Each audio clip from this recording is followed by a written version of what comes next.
অবশেষে বিসিএলে সর্বোচ্চ গোলদাতা হওয়ার পুরস্কার পেলেন মিনহাজুল করিম স্বাধীন। গত বাংলাদেশ চ্যাম্পিয়নশিপ লিগে তিনি এবং উত্তর বারিধারার ফয়সাল আহমেদ শীতল দুজনেই যৌথভাবে 8টি করে গোল করে সর্বোচ্চ গোলদাতা হয়েছিলেন। কিন্তু বিসিএল শেষে যখন পুরস্কার প্রদান করা হয়, সেই পুরস্কার প্রদান অনুষ্ঠানে স্বাধীন ছিলেন উপেক্ষিত। সর্বোচ্চ গোলদাতার পুরস্কার দেওয়া হয় শীতলকে। আসলে রেফারির ভুলে স্বাধীনের 8টি গোলের জায়গায় 7টি গোল হয়েছে, অর্থাৎ রেফারি তাকে 1টি গোল কম দিয়েছিলেন। কিন্তু স্বাধীন সেই 8টি গোলেরই ভিডিও ক্লিপস রেখেছিলেন। পরবর্তীতে এই ভিডিও ক্লিপস তিনি মিডিয়াকে দেন, যা পরবর্তীতে বাফুফের কাছে পৌঁছায়। এরপর বাফুফে স্বাধীনকে সর্বোচ্চ গোলদাতার পুরস্কার দেওয়ার সিদ্ধান্ত নেন। সেই পুরস্কারই পেলেন দুদিন আগে বাফুফে ভবনে, যখন পেশাদার লিগের অর্থাৎ বাংলাদেশ প্রিমিয়ার লিগের ক্লাবগুলোর পুরস্কার দেওয়া হয়, সর্বোচ্চ গোলদাতা, সেরা কোচ, সেরা গোলরক্ষক। সেই অনুষ্ঠানে স্বাধীনকেও দেওয়া হয় সর্বোচ্চ গোলদাতার পুরস্কার। এর ফলে স্বাধীন এবং শীতল দুজনই সর্বশেষ বাংলাদেশ চ্যাম্পিয়নশিপ লিগের সর্বোচ্চ গোলদাতার পুরস্কার পেলেন। স্বাধীন খেলেছিলেন পিডাব্লিউডির জার্সি গায়ে। এবারও তিনি এই ক্লাবে থেকে যাচ্ছেন। পিডাব্লিউডিকে তিনি বিসিএল থেকে চ্যাম্পিয়ন করিয়ে বিপিএলে তুলেছেন, কিন্তু তার দলবদল করার সুযোগ নেই। কারণ বাংলাদেশ প্রিমিয়ার লিগ তথা বিপিএলের নিয়ম হলো, কোনো ক্লাব যদি বিসিএল থেকে প্রমোশন পেয়ে বিপিএলে ওঠে, তাহলে ওই ক্লাব তাদের পুরনো দলের 10 জন খেলোয়াড়কে বাইন্ডিংস হিসাবে রেখে দিতে পারবেন। অর্থাৎ এই 10 জন খেলোয়াড় অন্য কোনো ক্লাবে যেতে পারবে না। এই কোটার গ্যারাকলে পরেই স্বাধীন এবার অন্য কোনো ক্লাবে যেতে পারছেন না। তার অফার ছিল, ভালো অফার ছিল, ভালো টাকা পেতেন, কিন্তু তাকে পিডাব্লিউডিতেই থেকে যেতে হচ্ছে বাইন্ডিংসের কারণে। পিডাব্লিউডিতে যোগ দেওয়ার আগে তিনি আর্জেন্টিনা লিগে খেলেছিলেন। সেখানে দ্বিতীয় বিভাগের লিগে তার 9 ম্যাচে গোল ছিল 5টি। ফিরে এসে তিনি বিসিএলে পিডাব্লিউডির হয়ে 8 গোল করলেন। এখন তার লক্ষ্য বিপিএলেও সর্বোচ্চ গোলদাতার খেতাবটি অর্জন করা। একই ঘোষণা দিয়েছেন রহমতগঞ্জ ছেড়ে মোহামেডানে আসা ঘানার striker Samuel বুয়েটাং।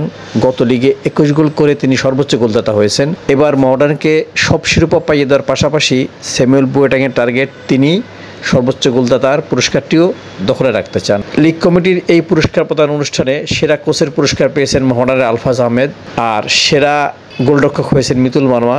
Fair play trophy পেয়েছে বাংলাদেশ পুলিশ। আর স্বাধীনকে দেওয়া হয় বিসিএলের সর্বোচ্চ গোলদাতা হওয়ার পুরস্কার।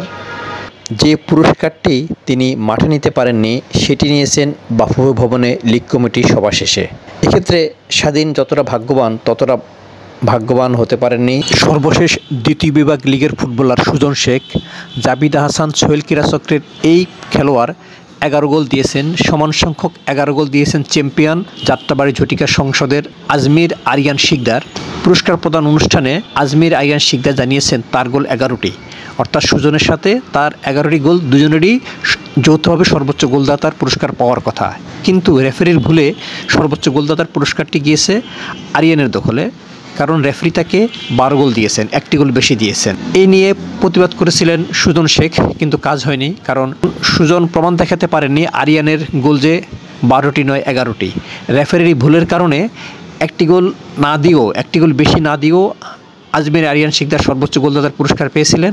আর অন্যদিকে সুজন 11টি গোল করে সর্বোচ্চ গোলদাতা হতে পারেননি। আসলে সুজন এবং আরিয়ান দুজনেরই সর্বোচ্চ গোলদাতার পুরস্কার পাওয়ার কথা ছিল যৌথভাবে, কিন্তু রেফারির ভুলে সেই পুরস্কারটি গেছে আজমির আরিয়ান শিকদারের দখলে। সুজন শেখ যদি আরিয়ান শিকদারের 11টি গোলেরই ভিডিও ক্লিপসের কপি দেখাতে পারতেন লিগ কমিটিকে, তাহলে হয়তো এই ভুলটি হতো না। সেক্ষেত্রে দুজনই সর্বোচ্চ গোলদাতার পুরস্কার পেতেন।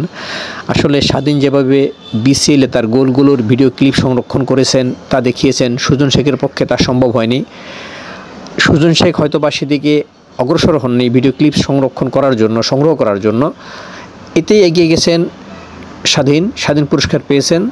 তাছাড়া বিসিএলে যেভাবে ভিডিও ক্লিপগুলো সংরক্ষণ করা হয়, ভিডিও করা হয়, দ্বিতীয় বিভাগে খেলাগুলো সেভাবে ভিডিও করা হয় কিনা, সেটি একটি প্রশ্ন। হয়তো এইসব কারণেই সুজন শেখের পক্ষে ভিডিও ক্লিপস জোগাড় করা সম্ভব হয়নি। তবে যে ঘটনাটি এবার ঘটেছে স্বাধীন এবং শীতলের ক্ষেত্রে, আগামীতে নিশ্চয়ই এইসব বিষয়ে ফুটবলাররা, লিগ কমিটি সবাই সতর্ক থাকবেন, যাতে করে আর কোনো বিতর্কের তৈরি না হয়।